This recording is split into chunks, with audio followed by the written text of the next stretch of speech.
Manifold achievers ടോക്കിലേക്ക് സ്വാഗതം.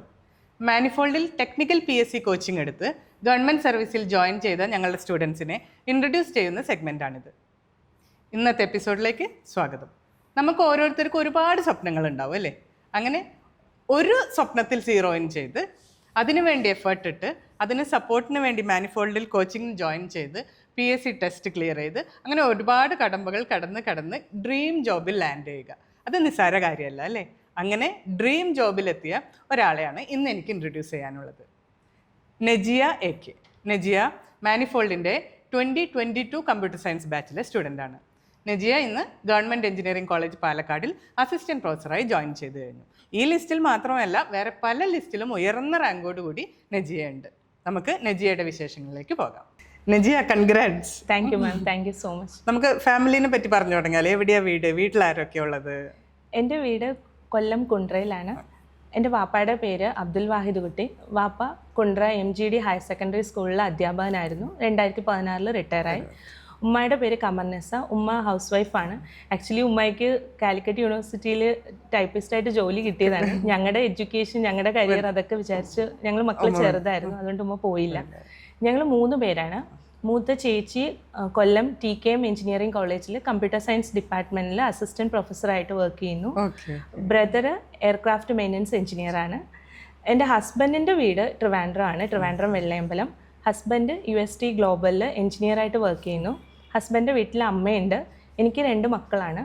മോൻ Trivandrum Loyola സ്കൂളിൽ 7ാം ക്ലാസ്സിൽ പഠിക്കുന്നു. മോൾക്ക് 2 വയസ്സായി. ഇതാണ് അതെ. അപ്പോൾ വാപ്പ ടീച്ചിങ്, ചേച്ചി ടീച്ചിങ്, അതുകൊണ്ടാണോ ടീച്ചിങ്ങിലേക്ക് വരണം എന്ന് ആഗ്രഹം തോന്നിയത്? അതൊരു ഫാക്ടർ തന്നെയാണ്. ഒരു ടീച്ചിങ് ഫാമിലിയാണ്. മാം പറഞ്ഞ പോലെ ചേച്ചിയും കമ്പ്യൂട്ടർ സയൻസിൽ തന്നെയാണ്. അപ്പോൾ BTech കഴിഞ്ഞിട്ട് എൻ്റെ ഒരു ആഗ്രഹം MTechന് പോകണം എന്നായിരുന്നു. അങ്ങനെ ഗേറ്റ് എഴുതി, ഗേറ്റ് ക്വാളിഫൈ ചെയ്തു. MTechന് കാര്യവട്ടം ക്യാമ്പസിൽ ജോയിൻ ചെയ്തു. പിന്നെ MTechന് കയറിയപ്പോൾ എനിക്ക് ശരിക്കും പറഞ്ഞാൽ 2 ആഗ്രഹമുണ്ട്. എൻ്റെ ഏറ്റവും വലിയൊരു ആഗ്രഹം ISROയിൽ സയൻറ്റിസ്റ്റ് ആവണം എന്ന് തന്നെയായിരുന്നു ആഗ്രഹം. അപ്പം MTech കഴിഞ്ഞിട്ട് അതിന് പ്രിപ്പയർ ചെയ്യാം. ISRO ടെസ്റ്റുകൾ എഴുതിയിട്ടുണ്ടായിരുന്നു. ISROയുടെ ഇൻ്റർവ്യൂ വരെ എത്തി. പക്ഷെ എന്തുകൊണ്ടോ സെലക്ഷൻ കിട്ടിയില്ല. പിന്നെ ഞാൻ ഇതിന് തന്നെ MTech അസിസ്റ്റൻറ്റ് പ്രൊഫസറിലേക്ക് തന്നെ തിരിഞ്ഞു. ഞാൻ ആദ്യമായിട്ട് ജോലി ചെയ്തത് 2013 MTech കഴിഞ്ഞു. അപ്പോൾ മോൻ ചെറുതായിരുന്നു. മോന് 2013 സെപ്റ്റംബറിലാണ് ജനിച്ചത്. അപ്പം ഒരു 5-6 മാസം ബ്രേക്ക് എടുത്തിട്ട് 2014 ജൂണിൽ ഞാൻ മോഡൽ പോളിടെക്നിക് കരുനാഗപ്പള്ളിയിൽ ഗസ്റ്റ് ലെക്ചറായിട്ട് ജോയിൻ ചെയ്ത് ഉടനെ തന്നെ എനിക്ക് IHRD കൊട്ടാരക്കര എഞ്ചിനീയറിംഗ് കോളേജിൽ ഗസ്റ്റ് ലെക്ചറായിട്ട് 2014 ജൂലൈയിൽ തന്നെ കിട്ടി. ശരിക്കും പറഞ്ഞാൽ ഈ കോമ്പറ്റേറ്റീവ് എക്സാമിൻ്റെ ഒരു ടേണിംഗ് പോയിന്റ് എന്ന് പറയുന്നത് ആ കോളേജ് തന്നെയാണ്. എനിക്ക് അവിടെ വെച്ചിട്ട് എനിക്ക് കോമ്പറ്റേറ്റീവ് എക്സാംസിന് പ്രിപ്പയർ ചെയ്യാനൊക്കെ വേണ്ടിയിട്ട് എനിക്ക് 2 ഫ്രണ്ട്സിനെ കിട്ടി, രജിത, നീവൻ. അപ്പോൾ അന്ന് ഞാൻ കാര്യവട്ടം ക്യാമ്പസിൽ പഠിച്ചത് കൊണ്ടാണോ എന്നറിയില്ല, MTech കഴിഞ്ഞിട്ട് നെറ്റ് എന്ന് പറയുന്ന അത്ര കോമൺ അല്ല 2013. എനിക്ക് അന്ന് അവിടുത്തെ ടീച്ചേഴ്സ് ഫിലോമിന മിസ് ആയാലും മധു സാർ ആയാലും ഈ നെറ്റ് എഴുതുന്നതിന് ഭയങ്കരമായിട്ട് പ്രോത്സാഹിപ്പിച്ചു. അങ്ങനെ ഞാൻ നെറ്റ് ക്ലിയർ ചെയ്തായിരുന്നു. അപ്പോൾ അന്ന് നെറ്റ് ക്ലിയർ ചെയ്ത ആളെന്ന് പറഞ്ഞപ്പോൾ വലിയൊരു റെക്കഗ്നേഷൻ ആയിരുന്നു 2013. അപ്പോൾ അതുകൊണ്ട് എൻ്റെ ഫ്രണ്ട്സും പറഞ്ഞു ഞങ്ങൾക്കും അത് ക്വാളിഫൈ ചെയ്യണം. അങ്ങനെ ഞാനും രജിതയും നീവനും ഒരുമിച്ചായിരുന്നു അന്ന് കമ്പൈൻ സ്റ്റഡി. ഞങ്ങൾ കോളേജ് ടൈം കഴിഞ്ഞിട്ട് രജിതയുടെ വീട്ടിൽ ഞങ്ങൾ നെറ്റായിരുന്നു എയിം ചെയ്തിരുന്നത്. അവർക്കൂടെ നെറ്റ്, എനിക്കൊന്ന് JRF കിട്ടിയിട്ടുണ്ടായിരുന്നില്ല. അപ്പം എനിക്ക് JRF.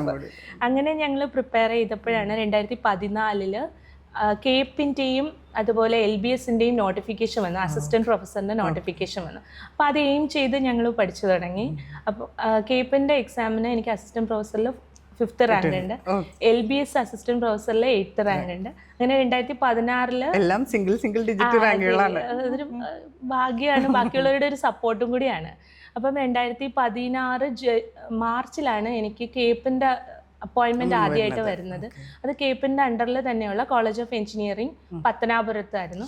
അങ്ങനെ ഞാൻ അവിടെ ജോയിൻ ചെയ്തു. ഒരു 5 കൊല്ലം അവിടെ ആയിരുന്നപ്പോഴാണ് PSCയുടെ ഒരു അപ്പോയിൻമെൻറ്റ്, ഹയർ സെക്കൻഡറി സ്കൂൾ ടീച്ചറിൻ്റെ PSC അപ്പോയിൻമെൻറ്റ് വരുന്നത്. അപ്പോൾ വാപ്പാടെ വലിയൊരു ആഗ്രഹമായിരുന്നു PSC അപ്പോയിൻമെൻറ്റ് ജോയിൻ ചെയ്യണം. അങ്ങനെയാണ് ഞാൻ അവിടെ നിന്ന് 2021 ഹയർ സെക്കൻഡറിയിലേക്ക് മാറിയത്. പാഷൻ ഞാൻ നേരത്തെ പറഞ്ഞ പോലെ എനിക്ക് ഒന്നുകിൽ ISRO സയൻറ്റിസ്റ്റ് ആവുക അല്ലെങ്കിൽ ഗവൺമെൻറ് കോളേജിൽ അസിസ്റ്റൻറ്റ് പ്രൊഫസർ ആകുക എന്ന്. അപ്പോൾ ആ ഒരു ടൈമിലാണ് എനിക്ക് അസിസ്റ്റൻറ്റ് പ്രൊഫസറിൻ്റെ നോട്ടിഫിക്കേഷൻ വരുന്നത്. അപ്പം ഞാൻ ഇത്രയും 2014 കയറിയതിന് ശേഷം കോമ്പറ്റേറ്റീവ് എക്സാമിന് അങ്ങനെ പ്രിപ്പയർ ചെയ്തിട്ടില്ല. അപ്പം എനിക്കിത് എന്തുകൊണ്ടും എനിക്ക് തിരിച്ച് ഇപ്പം ഞാൻ വരണം, ഞാനിപ്പോൾ ഒരു സേഫ് സൈഡിലാണ്. അപ്പോൾ തിരിച്ച് ഈ ഒരു ഡ്രീം ഒന്നുകൂടെ ഒരു ലാസ്റ്റ് അറ്റംപ്റ്റ് ട്രൈ ചെയ്യണം എന്നുള്ളൊരു ആഗ്രഹത്തിൽ ഞാൻ എൻ്റെ ഫ്രണ്ട്സിൻ്റെ അടുത്തൊക്കെ തിരക്കി. അന്ന് മാനിഫോൾഡിൻ്റെ പോളി കോച്ചിങ്ങിനെ പറ്റി ഞാൻ കേട്ടു. അപ്പം ഫ്രണ്ട്സിനെല്ലാം എന്നും ക്ലാസ് ഉണ്ടെന്ന് പറഞ്ഞു. അപ്പോൾ അങ്ങനെ ഞാൻ മാത്യു സാറിനെ കോൺടാക്ട് ചെയ്തിട്ട് എനിക്ക് ഈ ഒരു ബാച്ചിൽ കയറണം താല്പര്യമുണ്ട്. അങ്ങനെയാണ് ഞാൻ മാനിഫോൾഡിൽ ജോയിൻ ചെയ്തത്. മാനിഫോൾഡിലെ ക്ലാസ്സസിന്റെ എക്സ്പീരിയൻസ് ഒന്ന് ഷെയർ ചെയ്യാം.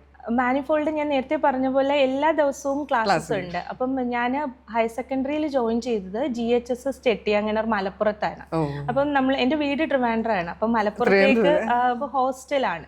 ഞങ്ങൾ അവിടെ ടീച്ചേഴ്സ് എല്ലാം കൂടെ ചേർന്ന് വീടെടുത്തതാണ്. അപ്പം ഞാൻ ഈ അവിടുത്തെ ടൈം 4:30 കഴിഞ്ഞ് നമുക്ക് ഹയർ സെക്കൻഡറി പിന്നെ നമ്മൾ ഫ്രീ ആണ്. അപ്പം മാനിഫോൾഡിന്റെ ക്ലാസ് ഈവനിങ് ആണ്. അപ്പം മുടങ്ങാതെ ലൈവ് ക്ലാസ് കേൾക്കും. ഇൻ കേസ് കേൾക്കാൻ പറ്റിയില്ലെങ്കിൽ റെക്കോർഡഡ് വീഡിയോസ് അവൈലബിൾ ആണ്. അപ്പോൾ റെക്കോർഡഡ് വീഡിയോസ് കാണും, ടെസ്റ്റ് എഴുതും. പിന്നെ നമ്മളൊരു എക്സാമിന് പ്രിപ്പയർ ചെയ്യുമ്പോൾ ഏറ്റവും അത്യാവശ്യം എന്ന് പറഞ്ഞാൽ നമുക്കൊരു ഞാൻ നേരത്തെ പറഞ്ഞില്ലേ ഈ അച്ചീവ്മെന്റ്സ് ഒക്കെ വന്നത് എനിക്ക് രജിതയും നീവനുമായിട്ടുള്ള കമ്പൈൻഡ് സ്റ്റഡി കൊണ്ടാണ്. അപ്പോൾ ഇവിടെയും എനിക്ക് കമ്പൈൻഡ് സ്റ്റഡിക്ക് ഗ്രൂപ്പിൽ നിന്ന് ആളുകളെ കിട്ടി. അപ്പോൾ ഈ ഗ്രൂപ്പ് വഴിയാണ് ഞാൻ അനുശ്രീയെ പരിചയപ്പെടുന്നത്. അനുശ്രീയും ഞാനും പിന്നെ ഒരുമിച്ച് കമ്പൈൻഡ് സ്റ്റഡി. ഈ കമ്പൈൻഡ് സ്റ്റഡി ഏറ്റവും വലിയ ഗുണം എന്ന് പറഞ്ഞാൽ നമ്മളൊരു കോമ്പറ്റേറ്റീവ് എക്സാമിന് പ്രിപ്പയർ ചെയ്യുമ്പോൾ അതും അസിസ്റ്റന്റ് പ്രൊഫസർ പോലുള്ള പ്രിപ്പയർ ചെയ്യുമ്പോൾ വേക്കൻസീസ് കുറവാണ്. എല്ലാവരും MTech കഴിഞ്ഞ് ടീച്ചിങ് ആഗ്രഹിക്കുന്ന എല്ലാവരുടെയും ഒരു ഡ്രീം എഞ്ചിനീയറിംഗ് കോളേജിൽ അസിസ്റ്റന്റ് പ്രൊഫസർ ആകുക എന്നുള്ളതാണ്. അപ്പൊ നമ്മൾ ആ ലെവലിൽ പ്രിപ്പയർ ചെയ്യുകയും വേണം. നമുക്ക് അതുപോലെ ടെൻഷനും വരും. കാരണം നമുക്ക് കിട്ടുമോ, നമ്മൾ ഇത്രയും കാലം കഴിഞ്ഞിട്ടല്ലേ വീണ്ടും ട്രൈ ചെയ്തത്. പണ്ടത്തെ ഞാൻ 2014 എഴുതിയ പോലെ അല്ല, 2022 ആയപ്പം ഓൺലൈൻ കോച്ചിങ് എല്ലായിടും അവൈലബിൾ ആണ്. എല്ലാവർക്കും എല്ലാം അറിയാം. പിന്നെ അതിൽ ബെസ്റ്റ് ആവുക എന്ന് പറയുന്നത് ഭയങ്കര നമുക്കപ്പോൾ ഒരു കോൺഫിഡൻസ് കുറവ് തോന്നും. അപ്പോൾ ഈ കമ്പൈൻഡ് സ്റ്റഡി ഉണ്ടാവുമ്പോൾ നമ്മൾ രണ്ടുപേരും ഒരുമിച്ച് എന്തായാലും ഇതാവില്ല, ഡീമോട്ടിവേറ്റ് ആവില്ല. അപ്പോൾ ഒരാൾ മറ്റേ ബാലൻസ് ചെയ്ത് പോകും, പഠിക്കുന്നുള്ളൊരു ഇത്. അപ്പോൾ ആ ഒരു കമ്പൈൻഡ് സ്റ്റഡി എനിക്ക് ഭയങ്കരമായിട്ട് എഫക്റ്റീവ് ആയി. പിന്നെ നമ്മളുടെ എക്സാംസ് ആയിട്ടൊക്കെ കയറിയിട്ടുണ്ടാവും, എക്സാംസ് അറ്റംപ്റ്റ് ചെയ്തിട്ടുണ്ടാവും. എക്സാംസ് എല്ലാം അറ്റൻഡ് ചെയ്തിട്ടുണ്ടായിരുന്നു. മാനിഫോൾഡിന്റെ ഓരോ ബുക്ക്ലെറ്റ് ഉണ്ടായിരുന്നു ഓരോ സബ്ജക്റ്റിനും. അതിൽ പ്രീവിയസ് ഇയർ ക്വസ്റ്റ്യൻസ് ഉണ്ടായിരുന്നു, അത് സോൾവ് ചെയ്തു. ഞങ്ങൾ അങ്ങോട്ടും ഇങ്ങോട്ടും ഷെയർ ചെയ്യുമായിരുന്നു. കാരണം ഞാൻ ഈ എക്സാം ഡിക്ലെയർ ചെയ്തപ്പം എന്ന് പറഞ്ഞാൽ ഞാൻ മെറ്റേണിറ്റി ലീവിലായിരുന്നു. അപ്പം ജനുവരിയിലാണ് എനിക്ക് മോൾ ജനിക്കുന്നത്. ജനുവരി 19, 2023 മോള് ജനിക്കുന്നത്. അപ്പം അത് സിസേറിയനും ആയിരുന്നു. അപ്പൊ അത് കഴിഞ്ഞിട്ട് മാർച്ച് ഫസ്റ്റ് വീക്കിലാണ് ഈ എക്സാം ഡേറ്റ് ഡിക്ലെയർ ചെയ്തത്. അപ്പൊ ഇതിന്റെ ഒരു ലാസ്റ്റ് അറ്റംപ്റ്റ്, ഇനി എനിക്ക് പറ്റില്ല, ഇതിന് കിട്ടുന്നെങ്കിൽ ഇതിൽ ജോയിൻ ചെയ്യുക, അല്ലെങ്കിൽ ഹയർ സെക്കൻഡറിയിൽ തന്നെ നിൽക്കാന്നായിരുന്നു. ആ ഒരു ടൈമിലും എനിക്ക് മലപ്പുറത്ത് നിന്ന് ട്രാൻസ്ഫർ ആയി. ഞാൻ GHSS കമലേശ്വരം ട്രിവാൻഡ്രത്ത് ജോയിൻ ചെയ്തു. മെറ്റേണിറ്റി ലീവിൽ ഇങ്ങനെ കണ്ടിന്യൂ ചെയ്യുമായിരുന്നു. അപ്പം ഈ ഒരു എക്സാം ഡിക്ലെയർ ചെയ്തപ്പോൾ ഒരു 90 days ആണ് ഉണ്ടത്. അതെ, അപ്പോൾ അതിന് നമ്മൾ എന്തായാലും മാക്സിമം പ്രിപ്പയർ ചെയ്യുക, എന്നെ കൊണ്ട് പറ്റുന്ന രീതിയിൽ പ്രിപ്പയർ ചെയ്യുക. അപ്പം ഞാനൊരു 90 daysന്റെ ഒരു ടൈം ടേബിൾ ഉണ്ടാക്കി, ഈ ഒരു ദിവസം ഏതൊക്കെ സബ്ജക്ട്സ് പഠിക്കണം എന്നുള്ള. ഞാൻ ആക്ച്വലി ചോദിക്കാൻ പോവായിരുന്നു, ഈ പോസ്റ്റിലേക്ക് വരാൻ ആഗ്രഹിക്കുന്ന ജൂനിയേഴ്സിലെ അവർക്ക് നജിയക്ക് എന്ത് ടിപ്പാണ് കൊടുക്കാൻ പറ്റുക, പിന്നെ നജിയ എങ്ങനെയാണ് പ്രിപ്പയർ ചെയ്തതെന്ന് അവരോടൊന്ന് ഷെയർ ചെയ്യുമെന്ന്. ആക്ച്വലി ഞാൻ ആദ്യം ഒരു 90 daysന്റെ ടൈം ടേബിൾ ഉണ്ടാക്കി, ഒരു ടൈം ഫ്രെയിം. അതെ, ഈ ദിവസം ഈ സബ്ജക്ട് പഠിക്കുക, ഇത്ര ദിവസം. പക്ഷെ നമ്മുടെ ഇതെന്ന് പറഞ്ഞാൽ നമ്മൾ 20s പ്രിപ്പയർ ചെയ്യുന്ന പോലെ അല്ല, 30s, എസ്പെഷ്യലി 2 കുട്ടികളും ഇത്രയും വയസ്സേ ഉള്ളൂ, ഡെലിവറി കഴിഞ്ഞതേ ഉള്ളൂ. അപ്പം നമുക്ക് ഇതിൽ സ്റ്റിക്ക് ഓൺ ചെയ്യാന്ന് പറയുന്നത് പാടാണ്. പക്ഷെ എന്നാലും 1 മണിക്കൂറെങ്കിലും ആയിക്കോട്ടെ ഈ ഒരു സബ്ജക്റ്റ് അസൈൻ ചെയ്തു, അത് പഠിക്കുക എന്നൊരു ഡിറ്റർമിനേഷൻ ഉണ്ടായിരുന്നു. അപ്പോൾ ഒരു ടൈം അത് ഒരു ഏപ്രിൽ മെയ് ആ ഒരു ഫുൾ സബ്ജക്ട്സ് കവർ ചെയ്യുക. ഞാൻ അസിസ്റ്റന്റ് പ്രൊഫസർ IT-യും CS-ഉം അപ്ലൈ ചെയ്തിട്ടുണ്ടായിരുന്നു. അപ്പം ഇതിന് രണ്ടിൻ്റെയും സബ്ജക്റ്റ് സിലബസ് ഡിഫറെൻ്റ് ആയിരുന്നു. IT-യിൽ കുറേ കൂടെ മെഷീൻ ലേണിംഗ് ഉണ്ടായിരുന്നു, കുറേ കൂടെ വേറെ സബ്ജക്ട്സ് ഉണ്ടായിരുന്നു. അപ്പോൾ ഇതെല്ലാം കൂടെ ഇൻക്ലൂഡ് ചെയ്ത ഒരു ടൈം ടേബിൾ ആയിരുന്നു ഞാൻ പ്രിപ്പയർ രണ്ടിനും പ്രിപ്പയർ ചെയ്യണം. അപ്പോൾ അത് ജൂണിനുള്ളിൽ കഴിയുകയും വേണം, കാരണം ജൂണിലാണ് ഈ എക്സാം വരുന്നത്. അപ്പോൾ ആ ഒരു ടൈമിൽ നമ്മൾ എത്ര പഠിച്ചെന്ന് പറഞ്ഞാലും നമ്മൾ റിവൈസ് ചെയ്താലേ നമ്മളുടെ മനസ്സിൽ നിൽക്കത്തുള്ളൂ.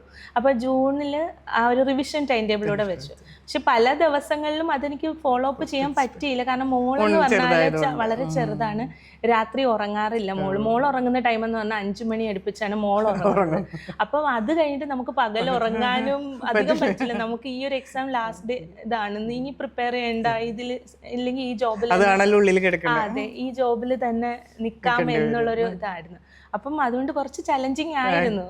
അപ്പം അതിൻ്റെ ഇടയ്ക്ക് എല്ലാവരുടെയും സപ്പോർട്ട് എടുത്തു പറയേണ്ട കാര്യം. കാരണം നമ്മളൊരു ഫാമിലി ആയിട്ട് നിൽക്കുമ്പോൾ ഫാമിലി മെമ്പേഴ്സിന്റെ സപ്പോർട്ട് ഇല്ലെങ്കിൽ ഭയങ്കര പാടാണ്. അക്കാഡമിക്കലി മാനിഫോൾഡ് സപ്പോർട്ട് ചെയ്ത പോലെ ഫാമിലി മെമ്പേഴ്സിന്റെ കൂടെ നിന്നു. കാരണം അവർക്കറിയാം എനിക്ക് ഒന്നുകിൽ ആ പോസ്റ്റ് അല്ലെങ്കിൽ ISRO അല്ലെങ്കിൽ അസിസ്റ്റന്റ് പ്രൊഫസർ ആണ് ഡ്രീം എന്നുള്ളത് അവർക്കറിയാം. അപ്പൊ അവര് മാക്സിമം എന്നെ സപ്പോർട്ട് ചെയ്തു. ഇപ്പൊ ഈ ISRO ഫോർഗോ ചെയ്തതിന്റെ ബുദ്ധിമുട്ടുണ്ടായോ ഈ ടീച്ചിങ് പ്രൊഫഷനിലേക്ക് വന്ന് ഇപ്പൊ പെർഫെക്റ്റ്ലി സിങ്ക് ആയില്ലേ? അതെ, നമ്മൾ മാക്സിമം ട്രൈ ചെയ്യുക, നമ്മളുടെ ഡ്രീമിന് വേണ്ടി മാക്സിമം നോക്കുക, പിന്നെ വരുന്നത് നമ്മൾ അക്സെപ്റ്റ് ചെയ്യുക, അതാണ്.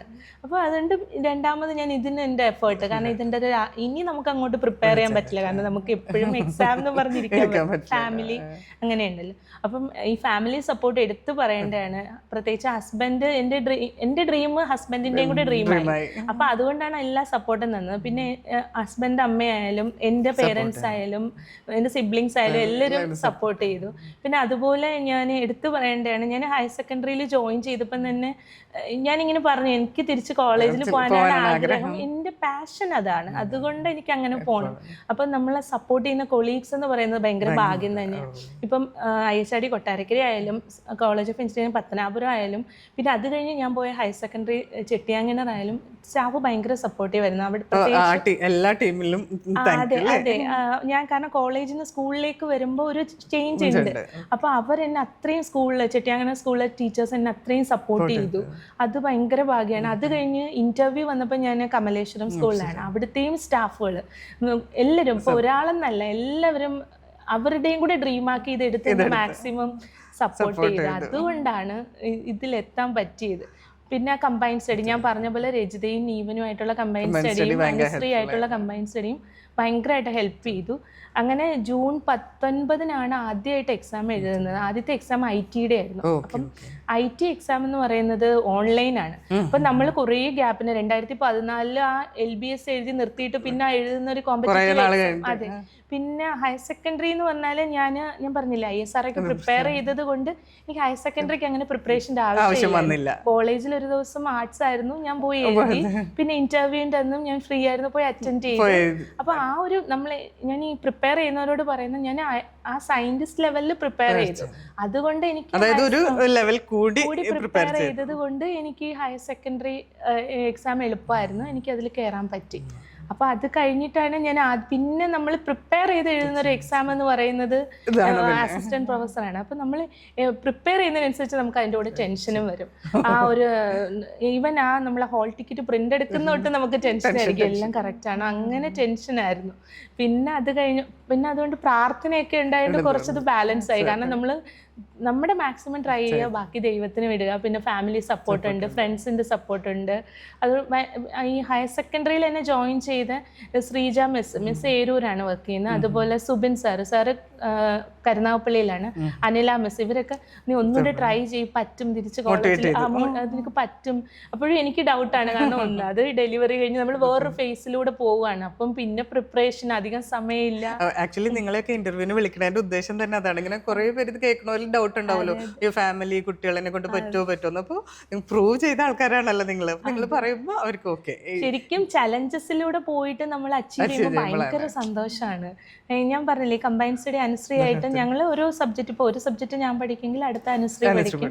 എന്നിട്ട് ഞങ്ങൾ ഓഡിയോ ഇടും. പിന്നെ യൂട്യൂബ് വീഡിയോസുകൾ കണ്ടിട്ട് ഗുണമുള്ളതാണെങ്കിൽ ലിങ്ക് അങ്ങോട്ടും ഇങ്ങോട്ടും ഷെയർ ചെയ്യും. അങ്ങനെയൊക്കെ പ്രിപ്പയർ ചെയ്ത് പിന്നെ ഒരുപാട് ടെൻഷനോട് കൂടിയാണ് ഈ IT-യുടെ എക്സാം എഴുതാൻ പോകുന്നത്.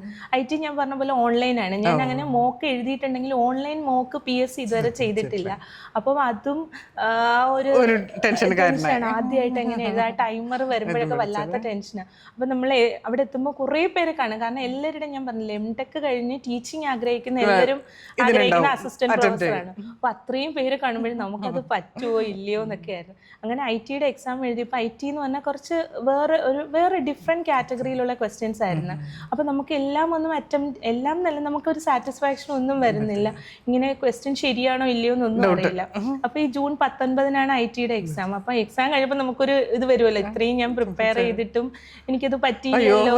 പിന്നെ നമ്മൾ എല്ലാവരും പറയും 80 ആയിരിക്കും കട്ട് ഓഫ്, 70 ആയിരിക്കും കട്ട് ഓഫ്. അപ്പം ഞാൻ നോക്കിയിട്ട് എനിക്ക് അങ്ങനെ വരുന്നില്ല, 50 റേഞ്ചേ വരുന്നുള്ളൂ. അപ്പം ഭയങ്കര വിഷമമായിപ്പോയി. പിന്നെ അത് കഴിഞ്ഞ് ഒരു ദിവസമേ ഉണ്ടായിരുന്നുള്ളൂ കമ്പ്യൂട്ടർ സയൻസിന് പ്രിപ്പയർ ചെയ്യാം. അപ്പം ഏറ്റവും ഞാൻ ഈ പ്രിപ്പയർ ചെയ്യുന്നവരോട് പറയുന്നത്, ഏറ്റവും നമുക്ക് അത്യാവശ്യം ഫാമിലി സപ്പോർട്ട്, ഫ്രണ്ട്സ് ഉണ്ടെങ്കിലും സെൽഫ് മോട്ടിവേഷൻ. കാരണം നമ്മൾ ഒരു ക്വസ്റ്റ്യൻ കിട്ടിയില്ല, നമ്മൾ ഡൗൺ ആയാൽ നമ്മൾ എത്ര വിചാരിച്ചാലും ബാക്കിയുള്ളവർക്ക് നമ്മളെ സപ്പോർട്ട് ചെയ്യാനുള്ള തിരിച്ച് നമ്മളെ ആക്കണമെങ്കിൽ നമുക്ക് തന്നെ പറ്റും. അപ്പൊ ആ ഒരു ദിവസം എന്ന് പറഞ്ഞാൽ IT-യുടെ വിഷമം മറക്കുകയും വേണം, കമ്പ്യൂട്ടർ സയൻസിലേക്ക് പ്രിപ്പയർ ചെയ്യാൻ വേണം. അപ്പം ഞാൻ വേറൊന്നും ആലോചിച്ചില്ല, നമ്മുടെ ബെസ്റ്റ് കൊടുക്കാം. നമ്മുടെ ബെസ്റ്റും കൊടുത്തിട്ട് നമുക്കത് കിട്ടിയില്ലെങ്കിൽ ഞാൻ വിചാരിക്കുന്നത് നമ്മുടെ നല്ലതിനല്ല, അത് നമുക്ക് വേറെ എന്തോ ആണ് നല്ലത്. ചിലപ്പോൾ ഹയർ സെക്കൻഡറിയിൽ തന്നെ നിൽക്കാനായിട്ട് എനിക്ക് നല്ലത് അതായിരിക്കും, ചിലപ്പോൾ ഇപ്പൊ എനിക്ക് മനസ്സിലാകാത്ത ആയിരിക്കും എന്ന് കരുതി. അത് ഈ പ്രാർത്ഥന ഇതൊക്കെ ഉള്ളതുകൊണ്ട് നമ്മൾ മനസ്സിൽ ആശ്വസിക്കാൻ വേണ്ടി തോന്നിയതായിരിക്കും. അതെ അതെ, കാരണം നമ്മളുടെ ഈ ആ ഒരു സിറ്റുവേഷനിൽ ഒരു പെൺകുട്ടിക്ക് കൊടുക്കാവുന്നതിന്റെ മാക്സിമം കൊടുത്തു. ഇനി അപ്പുറത്തേക്ക് എനിക്ക് പ്രിപ്പയർ ചെയ്യാൻ അത് പറ്റുന്നില്ല. അങ്ങനെ പിന്നെ ഒരു ദിവസം കഴിഞ്ഞു, കമ്പ്യൂട്ടർ സയൻസിന്റെ എക്സാം ആയിരുന്നു. കമ്പ്യൂട്ടർ സയൻസിന്റെ എക്സാം ലാസ്റ്റ് മിനിറ്റ് നോക്കാനായിട്ട് മാനിഫോൾഡിന്റെ ക്ലാസ്സസിൽ എന്തെങ്കിലും നോട്ട് ചെയ്ത് വെക്കുക, അങ്ങനെ എന്തെങ്കിലും എല്ലാ സബ്ജക്ട്സിന്റെയും നമ്മൾ ഷോർട്ട് നോട്ട്സ്, പിന്നെ നമുക്ക് മിസ്സായി പോകുന്ന കുറെ പോയിന്റ്സ് കാണുമല്ലോ എക്സാം എഴുതുമ്പോഴും, അതിനെല്ലാം കൂടെ ആയിട്ട് ഒരു സെപ്പറേറ്റ് ബുക്ക് തന്നെ.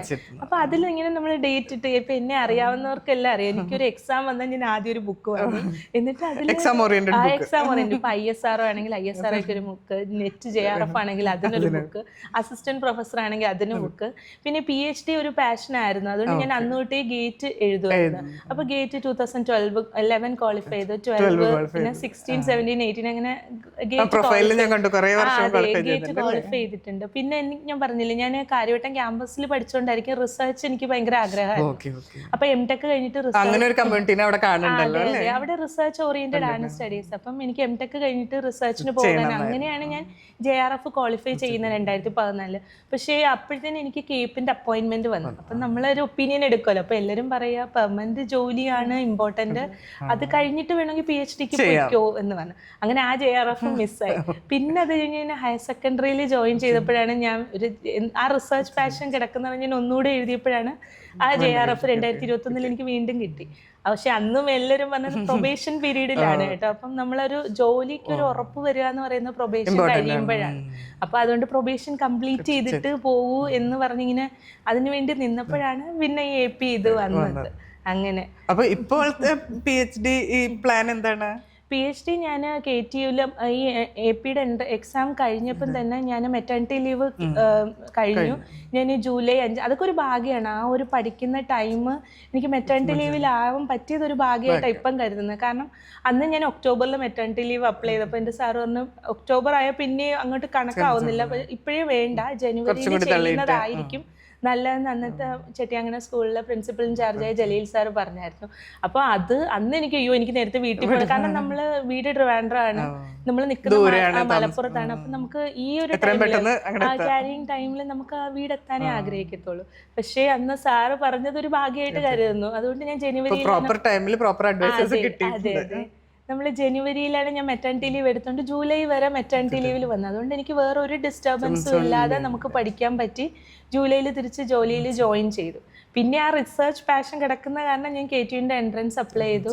KTUവിൽ പാർട്ട് ടൈം PhDയിൽ സെലക്ഷൻ കിട്ടി. ഞാൻ TKM എഞ്ചിനീയറിംഗ് കോളേജിൽ അനീഷ് സാറിൻ്റെ അണ്ടറിൽ പാർട്ട് ടൈം PhD സ്റ്റാർട്ട് ചെയ്തു. ഇപ്പോൾ കോഴ്സ് വർക്ക്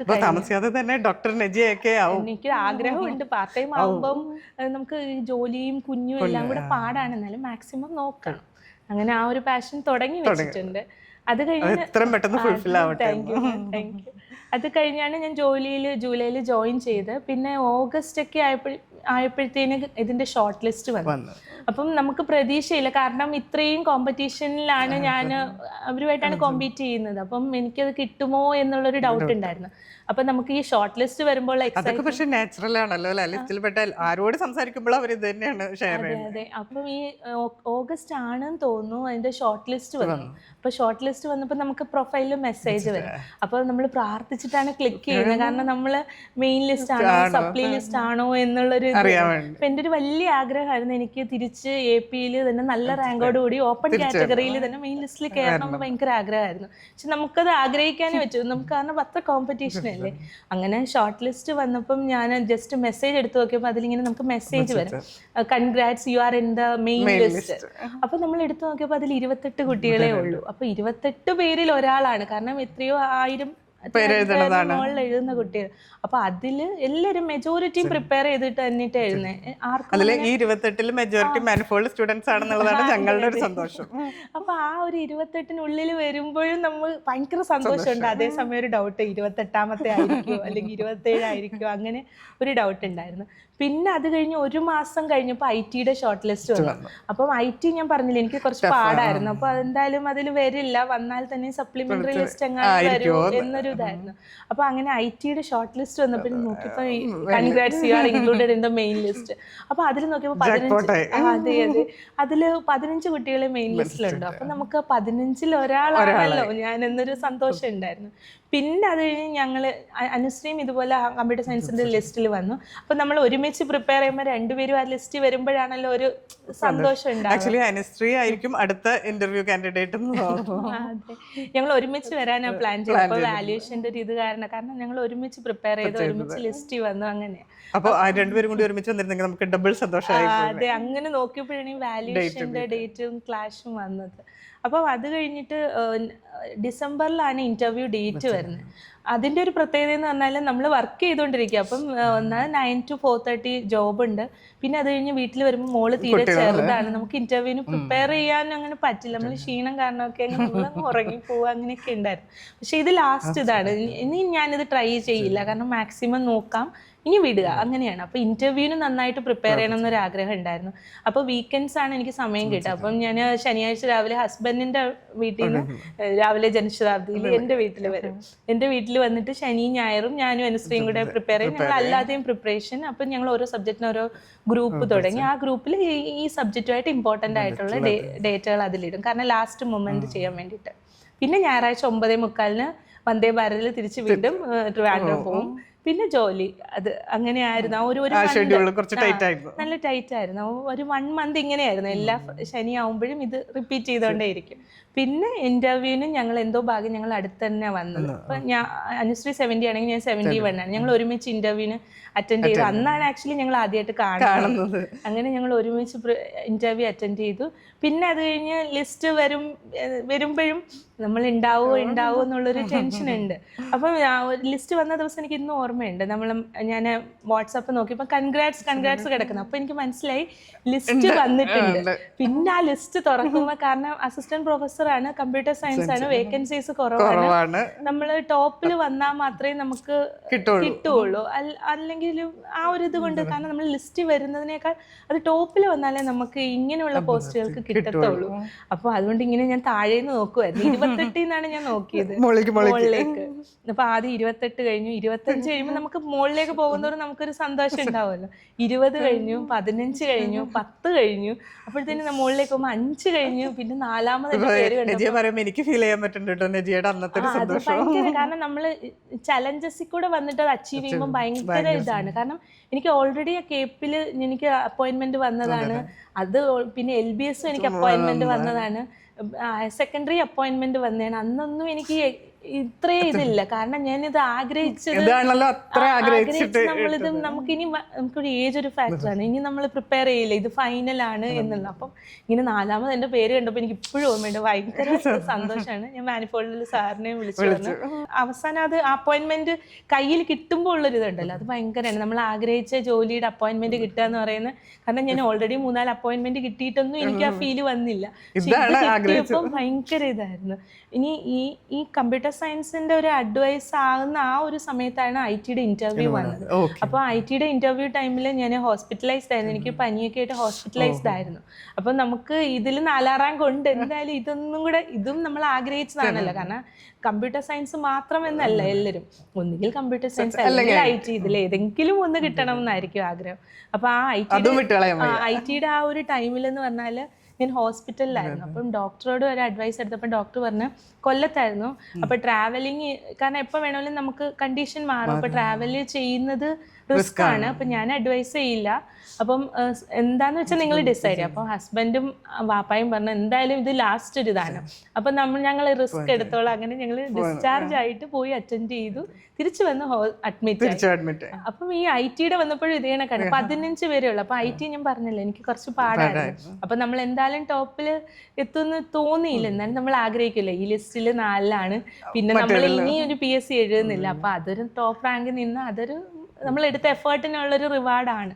അങ്ങനെ IT-യുടെ റിസൾട്ട് വന്നപ്പോഴും ഞാൻ ഈ പറഞ്ഞല്ലോ 15 നിന്നാണ് താഴെ നിന്നാണ് നോക്കുന്നത്. 15 പേരാണ് മെയിൻ ലിസ്റ്റിലുള്ളത്. അപ്പോൾ 15 കഴിഞ്ഞു, 10 കഴിഞ്ഞു, 5 കഴിഞ്ഞു, 3ാമത് എൻ്റെ പേര് കണ്ടപ്പോൾ സന്തോഷം. കാരണം നമ്മൾ എഫേർട്ട് എടുത്ത 2 എക്സാമിന് നമ്മൾ ടോപ്പ് എത്തുക എന്ന് പറയുന്നത് അതൊരു ഭാഗ്യമാണ്, ഹാർഡ് വർക്കാണ്, പിന്നെ കുറേ പേരുടെ സപ്പോർട്ടാണ്. ഇതാണ് ആ സപ്പോർട്ടിൽ മെയിൻ ആവാൻ മാനിഫോൾഡിന് പറ്റിയത്.